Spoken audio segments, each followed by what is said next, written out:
कल ईरान और अमेरिका की जंग के अंदर एक बहुत बड़ा अपडेट हुआ है जो शायद आपने अब तक सुन लिया हो। अमेरिका ने दोबारा से यूएसएस जेरल्ड और यूएसएस जॉर्ज डब्ल्यू बुश, ये दो सी एयरक्राफ्ट कैरियर्स हैं जो कि दोबारा से डिप्लॉय किए हैं ईरान के करीब। वो इसलिए किए हैं क्योंकि अब ट्रंप साहब ने परसों ये बयान दिया है कि उनकी जान को खतरा है, और उन्होंने ये भी कहा है कि अगर मुझे कुछ हो जाता है या मेरी असैसिनेशन कर दी जाती है तो उसका बदला किस तरह से लेना है और भरपूर लेना है ईरान से। अब मैं बहुत पहले से आपको ये बताता चला आ रहा हूं कि ईरान इस गेम के अंदर मुकम्मल शामिल है, लेकिन आपको और हमें ये ज़रूर दिखाया जाएगा कि ज़बरदस्ती ईरान के ऊपर कब्जा किया गया है, ईरान के ऊपर अपने फौजी बूट्स उतारे गए हैं, इसलिए कि वो 50 से 70 हज़ार फौजी जो अमेरिका ने यूएई के अंदर और सऊदी अरेबिया की बेस के अंदर, ताइफ की बेस के अंदर डिप्लॉय किए हुए हैं, उसके वापस जाने की आपको और हमें एक भी खबर नहीं मिली। उसकी वजह यह है कि वो सारे 70 हज़ार फौजी अभी भी इन्हीं दो बेसिस के अंदर बैठे हुए हैं, और यही फौजी हैं जो आपको अनकरीब खबर मिल जाएगी कि ये एंटर करेंगे ईरान के अंदर, बूट्स ऑन द ग्राउंड होंगे, और आपको और हमें दिखाया जाएगा कि इन्होंने ज़बरदस्ती ईरान का कब्जा ले लिया। लेकिन उससे भी पहले ये एक काम शुरू होगा जो कि आपको खबर मिलेगी कि इनके 3 सी एयरक्राफ्ट कैरियर्स जो अमेरिका के हैं उसमें से कम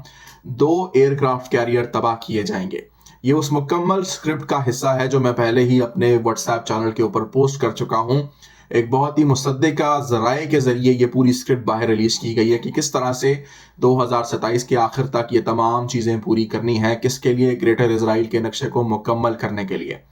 ये सब जो गलतियां आपको नज़र आ रही हैं, साथ ही साथ जो आपको ट्रंप ये कहता हुआ नज़र आ रहा है कि उसकी जान को ख़तरा है,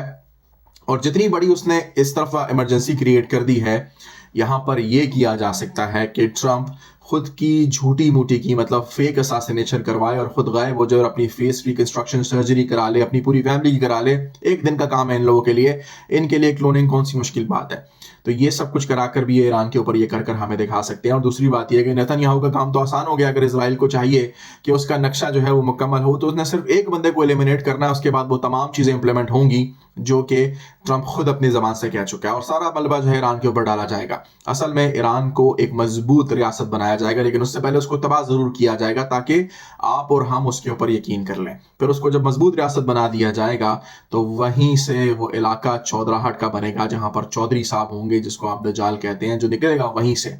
ये तमाम चीज़ें, तमाम हिस्से, वो सब कुछ जो आपको नज़र आ रहा है, ये डिस्ट्रैक्शन के पीछे ये तमाम चीज़ें चल रही थी जिसको आप कहते हो FIFA world cup. FIFA world cup के जरिए इन्होंने हमें ऐसा डिस्ट्रैक्ट किया कि पीछे इनका इंजन चलता रहा, और अब आप देख लो कि दुनिया की इतनी बड़ी 2 एयरक्राफ्ट कैरियर्स दोबारा से मिडल ईस्ट के अंदर डिप्लॉय कर दी गई हैं, और दोबारा से वो पीस ट्रीटी ख़त्म कर दी गई है। आगे आपको और हमें इस तरह के बहुत से दजल और बहुत से धोखे दिखाए जाएंगे।